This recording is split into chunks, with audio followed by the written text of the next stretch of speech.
Section 6 of A Year Amongst the Persians by Edward Granville Browne. A Year Amongst the Persians by Edward Granville Browne. We next visited the dispensary of Dr. Samuel, whither H. had already preceded us. Here, for the first time, I was able to appreciate the difficulties incidental to the practice of medicine amongst a people whose curiosity prompts them to hover round the physician long after their own cases have been dealt with, and who are only too eager to throw out hints on diagnosis and treatment whenever they get the opportunity. Our visit to the dispensary was so far unfortunate that, on returning to our caravanserai towards evening, after a stroll in the bazaar and a chat with the postmaster, I found a crowd of people assembled outside who, on beholding me, cried out, "He comes! The Firangi Hakim has arrived!" and thronged after me into the square. This assembly consisted of several sick people, accompanied by a number of their friends and relatives who, hearing that we had some knowledge of medicine, were anxious to consult us. On inquiry, I learnt that they had previously been attending Dr. Samuel, from whom they had obtained medicine, of which they had only made a very brief trial. I therefore told them that they had better give his treatment a fair chance before deserting it for some new remedy, especially as I was convinced, both by conversation with the Syrian doctor and by observation of his practice, that he was at least as competent as myself to advise them. It was with much regret that, on the following morning, 29th October, we prepared to quit Khoi. For some time I despaired of ever getting off. Inside the room where we were vainly attempting to pack our things were our Syrian friends, together with Mir Jalaluddin, who had come to bid us farewell. Outside were crowds of sick people come for advice and treatment, irregular soldiers anxious to be engaged as an escort, and idle spectators, while above all was visible the ugly grinning face of Faiz-ul-Allah, the muleteer, trying to hasten our departure with cries of "Gullah!" which in the Turkish dialect of Azerbaijan signifies "let us go." At length, about 11 a.m., our preparations were completed, and we were on the point of starting, when Mir Jalaluddin, who had disappeared for a while previously, approached me to bid me farewell, and to give me 2 more proofs of his goodwill. The first of these was a letter of introduction to a brother Darvish at Tabriz, who, he assured me, would very probably consent to accompany me on my travels, and would perhaps even return with me to my native country. Unfortunately, I was unable to put this statement to the test, and the letter was never used. The second was a small white circular object, looking like an unperforated and much-worn shirt button, which he said was a talisman, sufficient, in all probability, to protect me against the danger of being robbed or murdered, which had been predicted by the opium-smoking geomancer. As a further precaution, however, he added that I should do well, in the event of robbers making their appearance, to dismount from my horse, take a handful of dust from the road, blow on it, and scatter it around me, at the same time uttering the Bismillah, when the robbers would infallibly disperse. He then asked me to give him a nazr, or offering of money, for the dervishes, who would exert their influence to protect me from harm, and, having received this, he finally bade me farewell. Quitting the town by a gate opposite to that by which we had entered it, we passed through a long avenue of poplars, and shortly afterwards reached a point where the road bifurcated, one branch leading southwards in the direction of Urumiyeh, and the other, which we pursued, eastwards towards the hills which we must cross to reach Tabriz. Near the summit of one of these hills was a small imamzadeh, or shrine, which, as Farach informed us, was reputed most efficacious in curing persons afflicted with hydrophobia, or bitten by a serpent. After a short stage of 4 hours, we reached a little village called Sayyid Tajuddin, where we halted for the night. Next day we continued to ascend for about 2 hours until we reached the top of the pass. From this we had a magnificent view of the great salt lake of Urumia, glittering in the sun and studded with numerous rocky islands, which, as an effect of the mirage, appeared deeply indented at the base. Descending by the dry bed of a river which did duty for a road, we soon entered the plain which skirts the lake on this its northern side. Here we fell in with a wandering snake charmer, who, after exhibiting to us the immunity with which he handled his snakes, pressed us to buy pieces of dirty bread, which he assured us would prove an infallible remedy for snake bites. This, however, I declined to do, for I thought myself sufficiently provided with talismans for the present. Before 2 p.m. we reached our halting place, Tarsukh, a large but uninteresting village, distant about a mile from the shore of the lake. Nothing worthy of note befell us here, except the loss of a purse of money, which event our friend the geomancer, had he known of it, might perhaps have claimed as the fulfilment of a part of his prediction. The following day's march took us to Dizer Khalil, a good-sized village with a fair bazaar, situated amidst gardens of poplars near the northeast corner of the lake. Here we obtained good quarters, where our host brought us, together with a present of flowers, an old copy of the Pilgrim's Progress, left behind by some previous traveller. Next day, Tuesday, 1st November, after a tedious march of nearly 10 hours, broken by a short halt about 2 p.m. at a disconsolate village called Mian, we reached Tabriz, the capital of the province of Azerbaijan, the residence of the Valiard or Crown Prince, and one of the largest, if not the largest, of the cities of Persia. Although we were provided with letters of introduction to Mr. Abbott, the British consul, it was too late to think of presenting them that evening, and accordingly, after threading our way for nearly an hour through the vast suburbs which surround the city, we were glad to alight at the first respectable caravanserai which we came to. On the following morning we repaired to the British consulate, and were very kindly received by Mr. Abbott and his wife, who invited us to be their guests during our sojourn in Tabriz. We gladly accepted this invitation, for we had not seen a European since leaving Erzurum, and had not slept in a proper bed since we quitted the Hôtel d'Italie at Trebizond. We remained at Tabriz 4 days. During this time we became acquainted with Mr. Whipple, one of the American missionaries, who kindly undertook to pilot us through the interminable labyrinth of bazaars, perhaps the most extensive in Persia, and the Turkish consul, Behjit Bey, who, in addition to an excellent knowledge of Persian, possessed the best temper, the keenest sense of humour, the cheeriest laugh, and the most voracious appetite that I have ever seen in one of his nation. Although Tabriz is so important a town, it offers few attractions to the sightseer beyond the bazaars, the Blue Mosque, Masjid-e-Kabud, and the citadel, Arg, of which the two last are said to date from the time of Harun al-Rashid. Both of these monuments of antiquity we visited on the second day after our arrival. The Blue Mosque is now little more than a ruin, but the handsome tiles and inscriptions which still adorn its walls bear witness to its ancient splendour. The citadel, also said to have been originally a mosque, consists of a square enclosure with a single entrance, opposite to which rises a lofty, massive, rectangular tower, accessible by means of a staircase in the left lateral wall of the quadrangle. The opposite side of the quadrangle is formed by a large ambar, or magazine, now used as a storehouse for arms and ammunition. The view from the summit of the citadel is very extensive, and enabled me, in some degree, to realize the magnitude of the city, which lay below us like a map. From this height, in former days, criminals were sometimes hurled into the ditch below.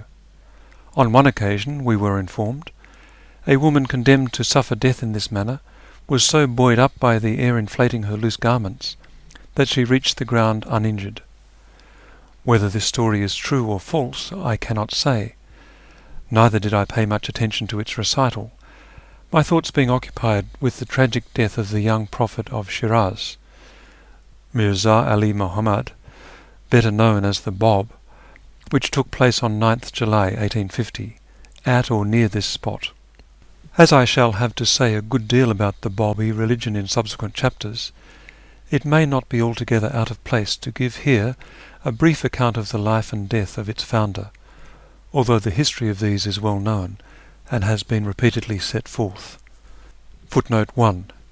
See Gobineau's Religion et philosophie dans l'Asie centrale, Mirza Kazem Beg's articles on Bab et les Bahá'ís in the Journal Asiatique for 1866, several articles by myself in the Journal of the Royal Asiatic Society for 1889 and 1892, the Traveller's Narrative, written to illustrate the episode of the Bab, edited, translated, and annotated by me for the Syndics of the Cambridge University Press, 1891, and my forthcoming translation of the New History of Mirza Ali Muhammad, the Bab, 1893. End of footnote. Mirza Ali Muhammad was born at Shiraz on 9th October 1820. His father, Syed Muhammad Reza, a cloth merchant in that town, died while he was still of tender age, leaving him to the care of his uncle, Haji Syed Ali. At the age of 17, he was sent to the port of Bushire on the Persian Gulf, where, while engaged in transacting the business with which he had been entrusted, he rendered himself conspicuous not less by the austerity of his morals than by the sweetness and amiability of his disposition. Addicted from an early age to religious meditation, he was soon impelled to abandon commercial pursuits and to undertake a pilgrimage to Mecca and the shrines of the Imams, so dear to every pious Persian, at Najaf and Karbala. Here he became the pupil of Haji Sayyid Kazim of Rasht, a theologian who, notwithstanding the enmity and opposition of the orthodox Shiite clergy, had already begun to exert a considerable influence on Persian thought, and to gather round him a numerous band of ardent disciples. Mirza Ali Muhammad, in spite of his youth and retiring disposition, soon attracted the attention of this teacher, who did not fail to be struck by the sweet and thoughtful countenance of the young Shirazi. Nor was Syed Kazim the only one who yielded to a charm which few could wholly resist. Many other learned and devout men began to look with respect and affection on one whose humility only served to throw his other virtues into bolder relief. Thus were sown the seeds of that devotion, which was destined ere long to write the testimony of its sincerity in letters of blood throughout the length and breadth of the Persian land, and which was to prove once more to the world that all the torments which the tyrant can devise or the torturer execute are impotent to subdue the courage born of faith and enthusiasm. It is unnecessary for me to describe in detail the process whereby there grew up in the mind of Mirza Ali Muhammad a conviction that he was destined to become the reformer and saviour of his nation. Suffice it to say that, after a prolonged inward struggle, on 23rd May 1844, he proclaimed himself to the world as the Bab, or gate, whereby men might win to the sacred mysteries and spiritual truths of which he had become the recipient. Before long he had gathered round himself a number of disciples. Amongst these were many of the most distinguished pupils of Syed Kazim, whose recent death had left them temporarily without a recognized head. They eagerly adopted the doctrines of their former fellow student, and began to preach them openly wherever they went, so that in a short time the fame of Mirza Ali Muhammad was noised abroad throughout the whole of Persia, and everywhere men began to say that the Imam Mahdi had come at last for the deliverance of the nations and the establishment of universal justice and peace. At first but little attention was paid to the new sect by the government or clergy, but towards the end of the summer of 1845 they began to be alarmed at its rapid spread, and took measures to check its progress. The Bab, who had just returned from Mecca to Bushire, was brought to Shiraz and placed in confinement. His followers were prohibited from discussing his doctrines in public, and some of the more active were beaten, mutilated, and expelled from the town. In the early summer of 1846, however, a plague broke out in Shiraz, and, during the general consternation caused by this, the Bab effected his escape and made his way to Isfahan, where he was well received by Manasher Khan, governor of that city, who afforded him protection and hospitality for nearly a year. Early in 1847, Manasher Khan died, and his successor, anxious to curry favour with the government, sent the Bab, under the care of an escort of armed horsemen, to the capital. So serious were the apprehensions already entertained by the government of a popular demonstration in the prisoner's favour, that his guards had received instructions to avoid entering the towns by which they must needs pass.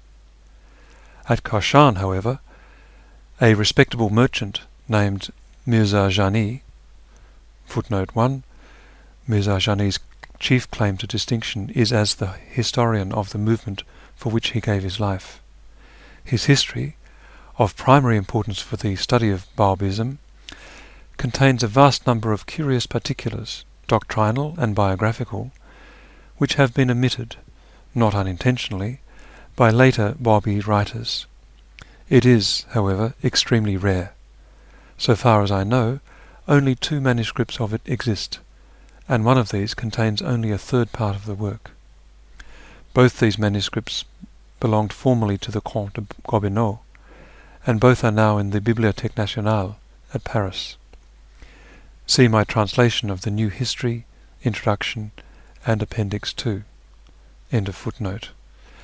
Mirza Jani, who subsequently suffered martyrdom for his faith, prevailed on them by means of a bribe to allow their prisoner to tarry with him 2 days.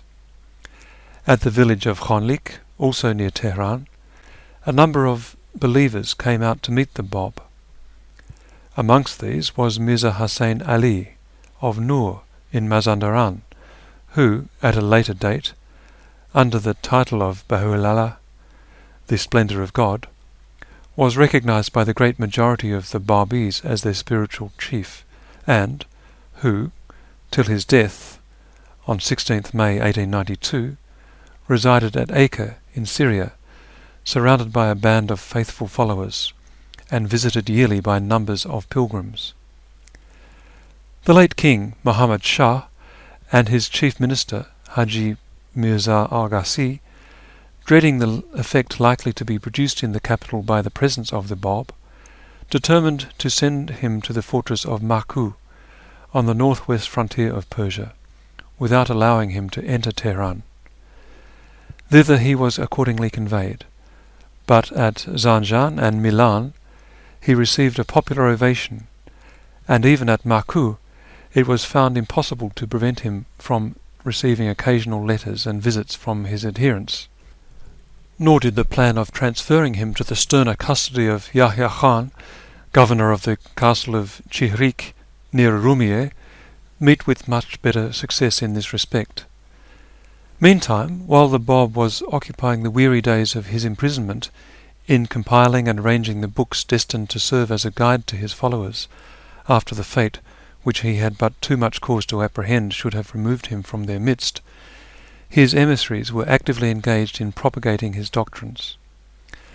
Fiery enthusiasm on the part of these was met by fierce opposition from the orthodox party, headed by the clergy, and it needed only the confusion and disorder introduced into all departments of the empire by the death of Muhammad Shah, 5th October 1848, to bring the 2 factions into armed collision. The strife, once kindled, rapidly assumed the most alarming proportions, and the reign of the present king, Nasruddin Shah, was inaugurated by formidable insurrections of the Bahá'ís at Yazd, Niriz, Zanjan, and in Mazandaran. Of the latter 2 risings I shall have to say something when I come to speak of the places at which they occurred. For the present, it is sufficient to state that, after the rising in Mazandaran had been suppressed with great difficulty and the sacrifice of many lives, a revolt, which threatened to defy the united efforts of the whole Persian army, broke out at Zanjan. Thereupon, by the advice of Mirza Taqi Khan, at that time Prime Minister to the young king, an attempt was made to strike terror into the hearts of the insurgents, and to fill their minds with despair by the public execution of the Bab, who, though innocent of any direct share in the plans or counsels of the rebels, was regarded as the source from which they drew the enthusiasm which inspired them with a resolution so obstinate and a courage so invincible. Accordingly, orders were dispatched to Tabriz to bring the Bab thither from his prison house, and, after the form of a trial, to put him to death. After enduring all manner of insults at the hands of the government authorities, the clergy, and the rabble of the city, through the streets of which he was dragged for many hours, he was finally brought to the place of execution, near the citadel, a little before sundown. An immense crowd, drawn thither, some by sympathy, others by a vindictive desire to witness the death of one whom they regarded as an arch-heretic, but actuated for the most part, probably, by mere curiosity, was here assembled. Many of those who composed it were at least half convinced of the divine mission of the Bab. Others, who had come with feelings of animosity or indifference, were moved to compassion by the sight of the youthful victim, who continued to manifest the same dignity and fortitude which had characterized him during the whole period of his imprisonment. The Bab was not to suffer alone. The sentence which had been pronounced against him included also 2 of his disciples. One of these, Agha Sayyid Hussein of Yazd, who had been his companion and amanuensis during the whole period of his captivity, either actuated by a momentary but uncontrollable fear of death, or, as the Babis assert with more probability, obediently to orders received from his master, bidding him escape at all hazards and convey to the faithful the sacred writings of which he was the depository, declared himself willing to renounce the creed for which he had already sacrificed so much, and the master to whom he had hitherto so faithfully adhered. His recantation was accepted and his life spared, but his death was only deferred for 2 years. In September 1852 he met the fate which he no longer affected to fear amongst the martyrs of Tehran. The other disciple was a young merchant of Tabriz, named Agha Muhammad Ali. Although every effort was made to induce him to follow the example of his comrade, and though his wife and little children were brought before him, entreating him with tears to save his life, he stood firm in his faith, and only requested that at the moment of death he might still be allowed to fix his gaze on his master. Finding all efforts to alter his decision unavailing, the executioners proceeded to suspend him alongside of his master at the distance of a few feet from the ground, by means of cords passed under the arms. As he hung thus, he was heard to address the Bab in these words, "Master, art thou satisfied with me?" Then the file of soldiers drawn up before the prisoners received the command to fire, and, for a moment, the smoke of the volley concealed the sufferers from view. When it rolled away, a cry of mingled exultation and terror arose from the spectators, for, while the bleeding corpse of the disciple hung suspended in the air, pierced with bullets, the Bab had disappeared from sight. It seemed indeed that his life had been preserved by a miracle, for, of the storm of bullets which had been aimed at him, not one had touched him. Nay, instead of death, they had brought him deliverance, by cutting the ropes which bound him, so that he fell to the ground unhurt.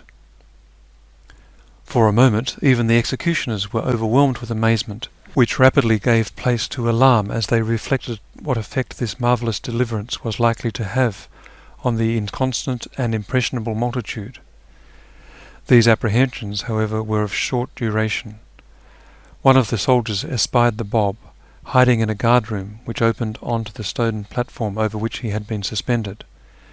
He was seized, dragged forth, and again suspended. A new firing party was ordered to advance, for the men who had composed the first refused to act again. And, before the spectators had recovered from their first astonishment, or the Babis had had time to attempt a rescue, the body of the young prophet of Shiraz was riddled with bullets. The two corpses were dragged through the streets and bazaars and cast out beyond the city gates to be devoured by dogs and jackals. From this last indignity, however, they were saved by the devotion of Sulayman Khan and a few other believers who, whether by force, bribes, or the influence of powerful friends, succeeded in obtaining possession of them. They were wrapped in white silk, placed in one coffin, and sent to Tehran, where, by order of Mirza Yahya Sobh Ezel, the Morning of Eternity, who, though but 20 years of age, had been chosen to succeed the Bab, they were deposited in a little shrine called Imamzadeh Masum, which stands by the Hamadan road, not far from Ribat Karim. Here they remained undisturbed for 17 or 18 years, till the schism originated by Behar deprived his half-brother Ezel of the supremacy in the Babi church which he had hitherto enjoyed, when they were removed by the Bahá'ís, to whom alone is now known the last resting place of the glorious martyrs of Tabriz. End of section 6.